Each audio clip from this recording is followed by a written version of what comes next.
La vergüenza la sentimos, la autoestima la pensamos. Nuestra autoestima se basa en cómo nos vemos, nuestros puntos fuertes y limitaciones a lo largo del tiempo. Es lo que pensamos y cómo lo hacemos de nosotras mismas. La vergüenza, por el contrario, es una emoción. Es la manera en que nos sentimos cuando vivimos ciertas experiencias.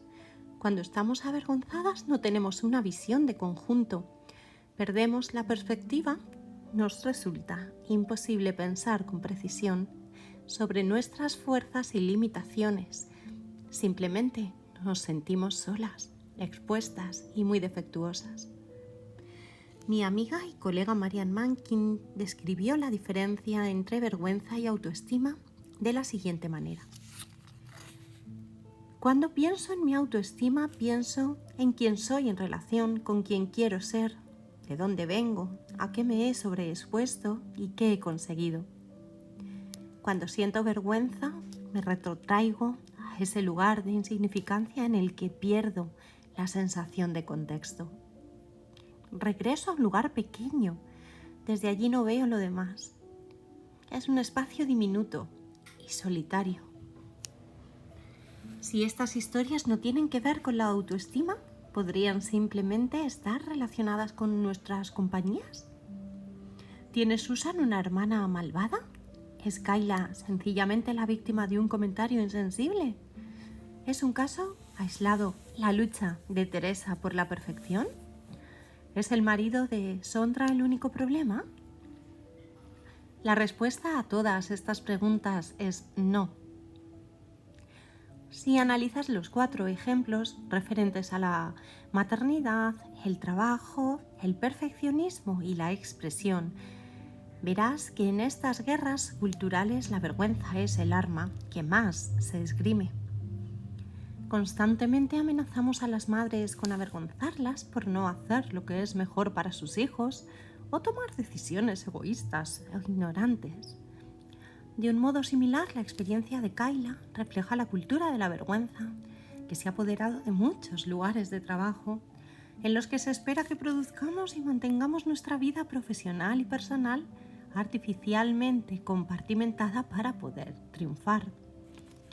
El comentario de Nancy, la jefa, es un producto de dicha cultura.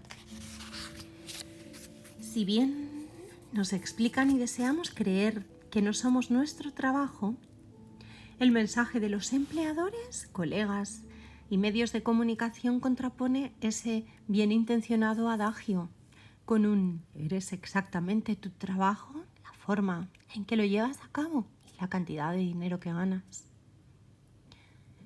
En lo relativo a la lucha de Teresa, tenemos que entender que la vergüenza es la voz del perfeccionismo. Ya hablemos de aspecto físico, trabajo, maternidad, salud o familia, lo que nos resulta sumamente doloroso no es la búsqueda de la perfección, sino nuestra imposibilidad de cumplir con esas expectativas inalcanzables que nos conducen a una temible oleada de vergüenza. Y por último, la historia de Sondra habla del poder de la vergüenza como una herramienta social que suele emplearse para mantenernos callados. Nada silencia con más eficacia que la vergüenza. Como ves, la vergüenza es mucho más que una comunicación insensible a una cuestión de autoestima. Es una experiencia humana básica que se está convirtiendo en una parte cada vez más divisora y destructiva de nuestra cultura. En ciertos momentos y determinadas situaciones, todas hemos luchado y luchamos contra la sensación de no ser lo suficientemente válidas, de no tener bastante o de no encontrarnos plenamente integradas. He descubierto que la forma más eficaz de superar estos sentimientos de inadecuación es compartir nuestras experiencias. Aunque, por supuesto, contar nuestras historias en esta cultura exige un gran valor. Veréis, coraje es una palabra con corazón. En efecto, su raíz es cor, que en latín significa corazón. Es una de sus primeras formas, en una de sus primeras formas. La palabra coraje significaba decir lo que se piensa expresando todo lo que siente el corazón. Con el tiempo esta definición ha ido cambiando y en la actualidad está más relacionada con la heroicidad, con los actos de valor. Sin embargo, considero que esta definición no consigue expresar la fuerza interior y el nivel de compromiso que necesitamos para hablar con honestidad y abiertamente sobre lo que somos y sobre nuestras experiencias buenas y malas. Hablar desde el corazón es lo que, a mi entender, define el coraje común. No sé dónde apareció por primera vez el término coraje común, pero yo lo descubrí en un artículo sobre mujeres y niñas, escrito por la investigadora Annie Rogers. Creo que la idea del coraje común describe la importancia de contar nuestras historias. Resulta particularmente difícil practicar este tipo de coraje en la actual cultura de la vergüenza. Una cultura cargada de miedo, culpa y desconexión. Sin embargo, practicar las estrategias que aparecen en este libro nos ayudará a recuperar nuestro coraje y nuestro poder e incluso puede que nos incite a introducir cambios en nuestra cultura.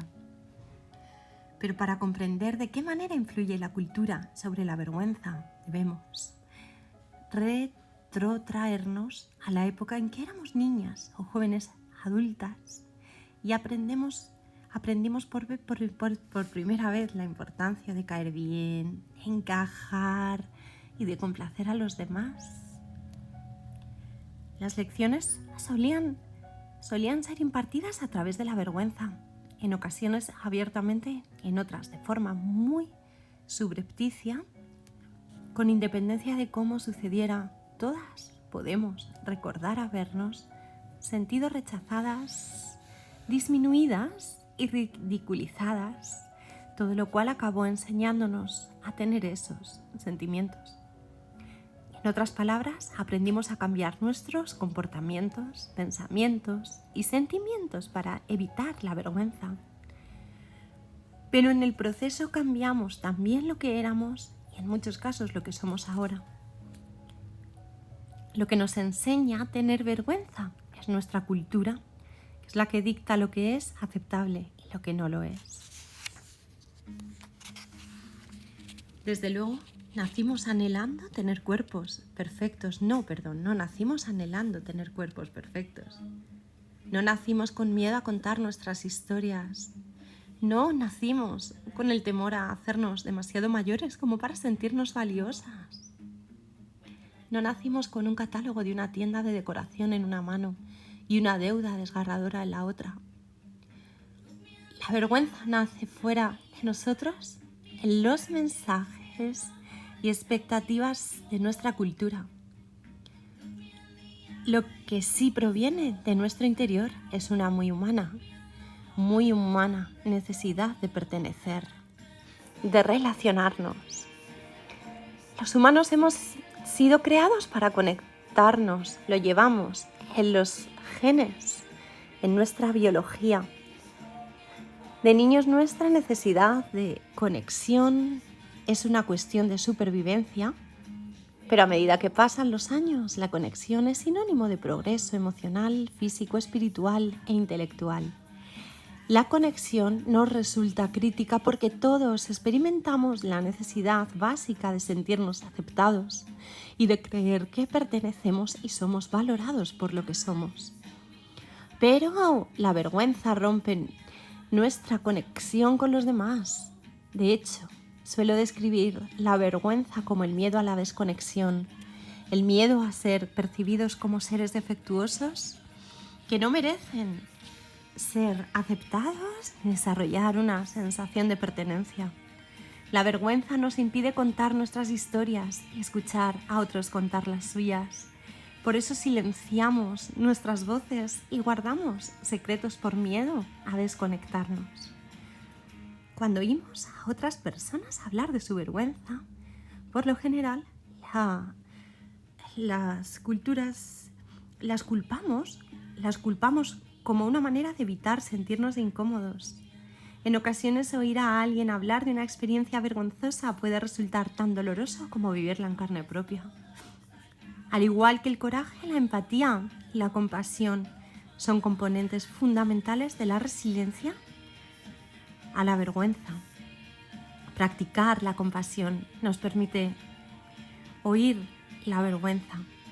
La empatía, que es la más poderosa herramienta de compasión, es una habilidad emocional que nos incita a responder a los demás de un modo significativo y cariñoso.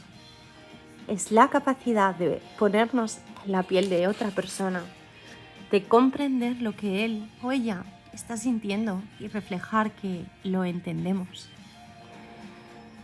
Cuando compartimos una experiencia difícil con alguien y esa persona responde de un modo abierto y profundamente conectado, eso es empatía. Y desarrollarla puede enriquecer las relaciones que mantenemos con nuestra pareja, nuestros colegas, nuestros familiares, nuestros hijos. En el capítulo 2 explicaré el concepto de empatía con más detalle.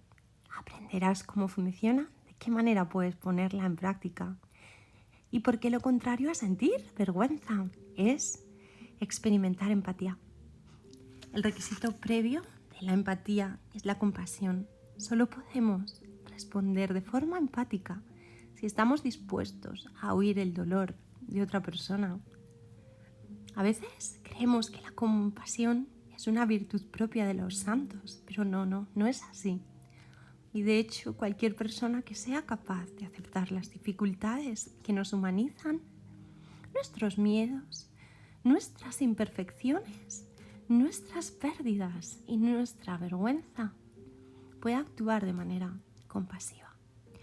Pero para responder con compasión frente a quien nos cuenta su historia, primero tenemos que haber asumido nuestra historia personal con su vergüenza incluida. La compasión no es una virtud, sino un compromiso. No es algo que tengamos o no, sino algo que elegimos asumir. Podemos estar con alguien que siente vergüenza y abrirnos lo suficiente como para escuchar su historia y compartir su dolor.